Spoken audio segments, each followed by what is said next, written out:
Fidèles téléspectateurs, suivez désormais chaque jour sur votre chaîne Bomoko Yambouk, votre nouvelle émission Bonzambe na Bomoko, présentée par Sephora Ekanga. Bonzambe ya Bomoko est une émission de qualité, de distinction et de pure réalité religieuse. C'est une émission bilingue pour permettre à toutes ces personnes de pouvoir capter le serviteur de Dieu, qui par leur expérience vous parleront du Seigneur, qui par leurs expériences vous édifieront. Ils seront là, prêts à vous aider. Restez branchés, restez connectés. Chaque jour, vous en saurez plus. Soyez bénis au nom de Jésus.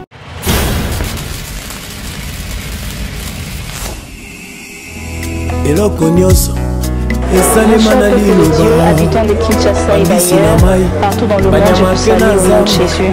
Alors comme vous pouvez le constater, cette émission aujourd'hui a contenu de tristesse. Pourquoi? Parce que c'est depuis ce dimanche que le pasteur Chopin Olangi Oshé nous a quittés. Alors là, nous sommes dans la commune d'Engalema, sur l'avenue de Fungula, où se réunit tout le monde, où se réunit le monde de l'église, les fils et filles sont réunis pour pleurer le papa Joseph.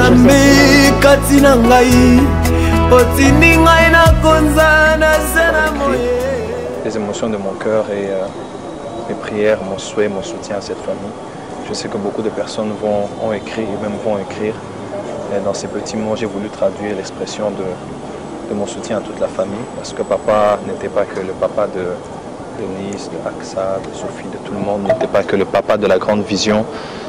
Mais il était aussi notre papa à nous tous. Et un homme que j'ai rencontré plus d'une fois personnellement. Et ils n'ont pas perdu que leur père, j'ai perdu le mien aussi. Bien que nous n'étions pas ici au pays pendant longtemps, mais par ces écrits, nous avons voulu témoigner notre soutien à toute la famille. Quel souvenir gardez-vous de papa? Papa était quelqu'un de vraiment de très particulier. Les quelques fois que je vais parler avec lui, je me rappelle la dernière fois, je l'ai vu à Kitambo, j'étais à genoux au bas de ses pieds et il me posait des questions sur ma propre vie personnelle. Et il m'a dit, je veux prier pour toi. Ce sont les derniers mots que j'ai entendus de lui. C'est quelqu'un qui s'inquiétait des gens, même qui n'étaient pas forcément du ministère. Et, ma peine, c'est surtout des fois de poser à Dieu la question, pourquoi des hommes bons peuvent partir avant et d'autres personnes peuvent continuer à vivre sur la terre.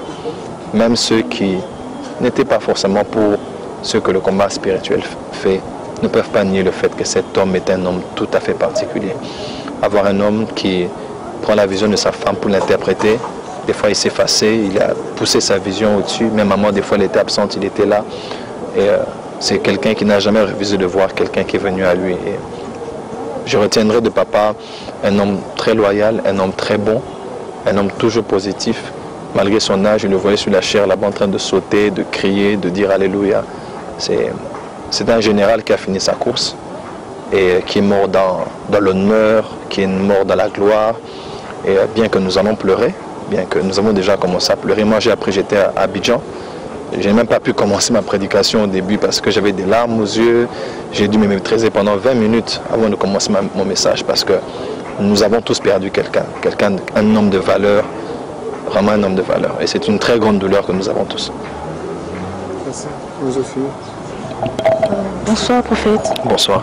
Comment pouvez-vous définir en 2 mots le pasteur qui vient de nous quitter? C'était un général de Dieu, un général de la prière. Vous savez, nous aujourd'hui nous avons commencé le ministère, nous sommes des petits enfants de ce mouvement. Des fois nous sommes combattus, des fois nous sommes attaqués, nous sommes même malades des fois. Mais les gens ne savent pas combien nous souffrons à cause des critiques que l'on fait à notre égard, on nous traite de tous les maux. Mais chaque fois que j'ai été par exemple persécuté, j'ai toujours pensé à Papa Maman Olangi. Je me suis dit, si eux, à leur niveau, tous les combats qu'ils ont eus, ils courent avec leur vision, ils avancent avec leur vision, à plus forte raison, pourquoi est-ce que nous ne devons pas être forts si des hommes comme ça ont payé le prix de leur vision?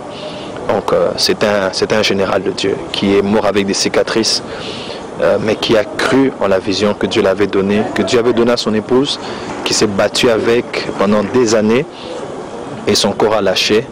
C'est même pas ça le plus important, il a bien fini sa course. Donc pour moi, c'est d'abord un général de Dieu qui est parti, mais c'est un très bon père. Il n'y a pas que ces enfants qui ont perdu leur papa. J'ai perdu aussi mon père, parce que même de loin, en le suivant, en l'écoutant, les quelques fois que je vais parler avec lui, c'était vraiment un papa. Vous vous sentez avec un papa qui a le cœur d'une maman.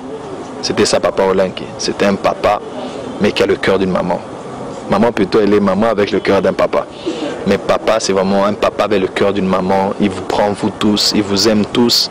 Il ne faisait pas d'acception de pauvres, des riches, des hommes importants. Les gens l'ont jugé de loin, mais ne le connaissaient pas. Nous, nous avons été prêts. Il n'y a pas plus tard que 2 semaines passées, j'étais à la télévision, j'ai parlé du couple Olangi. Parce que partout où je suis, je les honore toujours. Même en Côte d'Ivoire, j'en ai parlé encore. Et voilà, c'est avec beaucoup de larmes et de peine que nous sommes ici. Qu'avez-vous retenu de lui? J'ai retenu de lui des choses que je vais pratiquer pour ma propre vie. C'est un homme un homme très humble. Un homme qui est le chef de la famille, descendre au point de mettre sa femme en avant pendant des années. C'est juste incroyable. Je n'arrive pas à imaginer maman comment elle peut se sentir maintenant parce que papa c'était le jumeau de maman, ils n'étaient même plus comme mari et femme, c'était comme frère et soeur. Et ce sont des bons exemples pour le mariage, des bons exemples pour le foyer. Et ils n'ont jamais laissé même leurs enfants les séparer. C'est vraiment une très grande douleur pour nous tous. Merci beaucoup, prophète. Merci infiniment. Bonzambe na Bomoko, comme je le disais encore, c'est une nouvelle qui a vraiment attristé, au-delà d'attrister les ministères des combats spirituels, vous venez de les constater, vous avez vu le prophète Francis Joël Tatou et le prophète Jimmy qui sont venus. Cette nouvelle n'a pas qu'atteint le ministère des combats spirituels, mais toute l'église en entièreté, tous les chrétiens du monde entier est en train de pleurer entièrement Papa Olangi. Alors merci beaucoup pour votre participation, merci d'avoir suivi notre émission.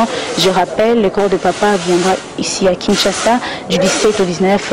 Le corps sera exposé à la 17e rue industrielle dans l'église. Alors tout le monde qui voudra participer, nous vous appelons nombreux, venez, pleurons ces papas avec honneur, comme il a dit, pleurons-le avec adoration, adorons le Seigneur pour cet homme qui vient de partir du 17 au 18. Venez nombreux et que le Seigneur vous bénisse. À très bientôt. Restez branchés sur Bomoko Yamboka. Vous serez encore informés davantage. Que le Seigneur vous bénisse abondamment. Bonne semaine et bonne journée. De bonnes choses à vous. Alors je salue également Papa Momo. Où que vous soyez, je vous salue. Que le Seigneur vous bénisse abondamment. Je ne pourrais pas finir cette émission sans remercier un homme qui est là derrière la caméra. Papa Junior, je te salue. Merci beaucoup et à très bientôt. Que le Seigneur vous bénisse.